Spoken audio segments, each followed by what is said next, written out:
আসসালামু আলাইকুম। কি অবস্থা সবার? আশা করি অনেক ভালো। তো আপনাদের কাছকে গুরুত্বপূর্ণ একটা কথা বলবো, ভিডিওটি শেষ পর্যন্ত দেখবেন।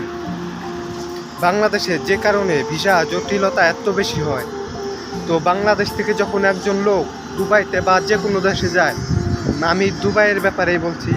তো বাংলাদেশ থেকে যখন একজন লোক দুবাইতে আসে, তো প্রথমে সে, এখন তো দুবাইয়ের ভিসা বন্ধ, সে ট্যুরিস্ট ভিসায় আসে।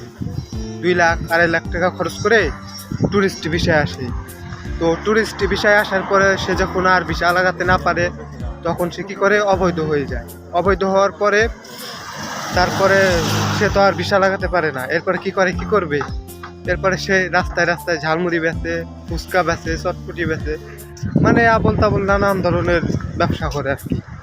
এবং যে মহিলারা আসে, এগুলো কী করে, রাস্তায় রাস্তায় ভিক্ষা করে, যা এ দেশের জন্য একেবারেই মানানসই না।